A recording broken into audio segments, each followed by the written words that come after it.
আসসালামু আলাইকুম। স্বাগতম লার্ন স্টক নলেজ চ্যানেলে। আজকে আমরা কথা বলব তশরিফা ইন্ডাস্ট্রিজ লিমিটেড, আ যে ঢাকা স্টক এক্সচেঞ্জের লিস্টেড। আ এটা গাজীপুর ভিত্তিক এই company knitting, dyeing and readymade garments উৎপাদন ও রপ্তানির সাথে জড়িত। আর অনেকে এই স্টক নিয়ে জানতে চাইছেন। তাহলে চলুন শুরু করি। শুরুর আগে মনে করিয়ে দেই, এই ভিডিওটা শুধুমাত্র শিক্ষামূলক। কোনো বিনিয়োগ পরামর্শ বা পরামর্শ পরামর্শ শুধু। চলুন শুরু করা যাক। আচ্ছা, আমি আপনারা দেখেন সবসময় মান্থলি দেখাই। মান্থলিটা দেখানো টা বেটার। কিন্তু আজকে আপনাদেরকে তশরিফা দেখাচ্ছি আ আওয়ারলি চার্টে। আপনারা ভালো করে খেয়াল করবেন, আমি কিন্তু একটা ট্রেন্ড লাইন ড্র করেছি। যেখানে এই স্টিক গুলা টাচ করেছে বা সেই স্টিক গুলার সাথে আমি এটা দেখানোর চেষ্টা করেছি যে এই জায়গাগুলোতে এটা আপ ট্রেন্ড মুভমেন্ট এ আছে। আর এটা হচ্ছে ডাউন ট্রেন্ড মুভমেন্ট এ গিয়েছিল। এখন আবার শেয়ারটা আপ ট্রেন্ড মুভমেন্ট এ যাচ্ছে। তাহলে আমরা দেখতে পাচ্ছি যে নেক্সট রেজিস্ট্যান্স হচ্ছে 26.2, আর এটা মান্থলি চার্টে আমি বের করেছিলাম 30.5। আরো রেজিস্ট্যান্স আছে। আমরা যদি পিভট ইন্ডিকেটরকে চালু করি তাহলে বেশ কিছু ইন্ডিকেটর দেখব, রেজিস্ট্যান্স দেখব। একটা আছে R1, মানে হচ্ছে যে 25.2। আপনি কোথায় সেল করবেন এটা আপনার নিজস্ব ব্যাপার। ধরেন আমি এখানে দিয়ে রাখলাম। আমি আরো কিছু দিয়ে রাখলাম এখানে। এগুলা প্রত্যেকটা একটা রেজিস্ট্যান্স হিসেবে কাজ করবে।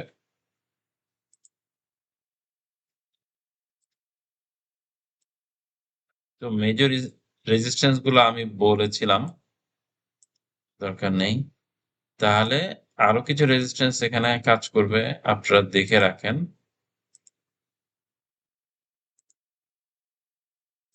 এবং এই রেজিস্ট্যান্স গুলা পার হয়েই আরো আপ ট্রেন্ডের দিকে যাবে। তবে আমি কোনটাই আমরা কনফার্ম বলতে পারছি না। সবই ডিপেন্ড করছে মার্কেটের উপর, সারা বিশ্বের আ আ যুদ্ধ, যেকোনো কিছুর জন্য মার্কেট খারাপ হতে পারে। এজন্য আমাদের স্টপ লস আগে থেকেই ঠিক করে রাখতে হবে এবং স্টপ লসটা ট্রেড করে উপরে উঠাতে হবে।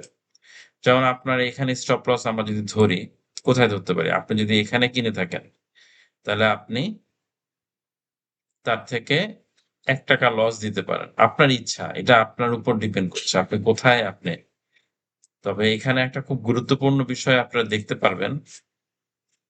আমি আপনাদের সামনে দেখাচ্ছি যে পিভট। এই পিভটটা খুবই গুরুত্বপূর্ণ। এই এটাকে সাপোর্ট যদি পায়, আল্টিমেটলি শেয়ার উপরে উঠে যাবে।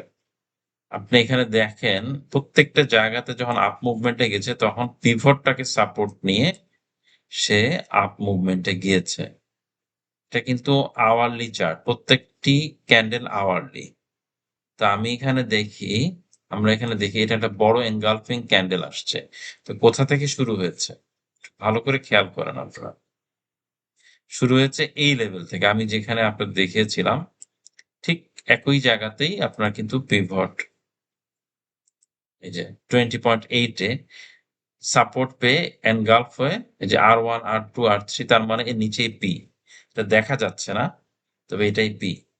তো এটা আমি যদি আরেকটু উপরে উঠিয়ে দেই, এটা হচ্ছে P এর লেভেল ছিল। তো এখানে তারা সাপোর্ট পেয়েছে, পেয়ে উঠে গিয়েছে। ঠিক তেমনি আজকে যদি 24 এ সাপোর্ট পায় তাহলে আল্টিমেটলি 25 এ 0.3 তে একটা রেজিস্ট্যান্স, 26.2 তে একটা রেজিস্ট্যান্স, 27.6 একটা রেজিস্ট্যান্স। প্রত্যেকটা রেজিস্ট্যান্স পার হবে এবং একটু ডাউনে যাবে, আবার পার হবে, ডাউনে যাবে, আবার পার হবে। এভাবেই শেয়ার উঠানামা করে শেয়ার তার গন্তব্যের দিকে, আপ ট্রেন্ড এর দিকে যাবে। তো আমরা এখন এটাই মোটামুটি বুঝতে পারলাম। আবার আমরা ডেইলিতে চলে যাই। আমি এতক্ষণ আমরা ইয়েতে ছিলাম। তাহলে আপনারা বুঝতেই পারছেন আমাদের পিটা ছিল ডেইলিতে, পিটা কোথায় ছিল? ডেইলিতে পিটা ছিল এই জায়গাতে, এই জায়গাতে। তো এটা খুব কাছাকাছি। আওয়ারলিতে পি উপরে থাকবে, মানে পিভটটা উপরে থাকবে, কিন্তু ডেইলিতে পিভটটা নিচে থাকবে।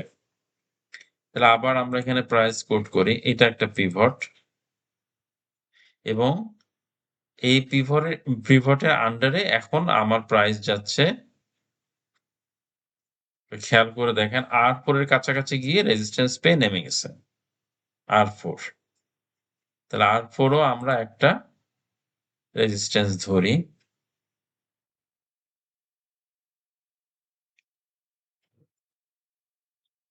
এই লেভেল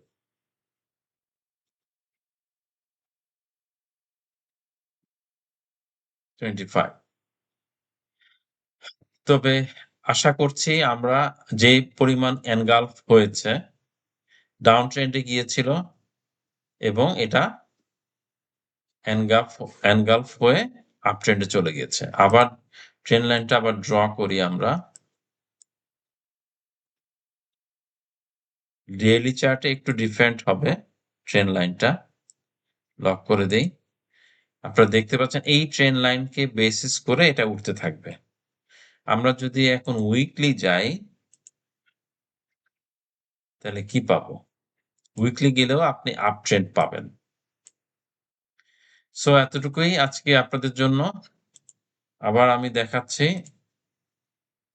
ওয়ান ডে তে গেলে কোথায় কোথায় রেজিস্ট্যান্স আছে এই অবস্থাতে, এবং আপনাদের স্টপ লসটা ঠিক করে আপনারা ট্রেড করবেন। ভালো থাকবেন। আসসালামু আলাইকুম।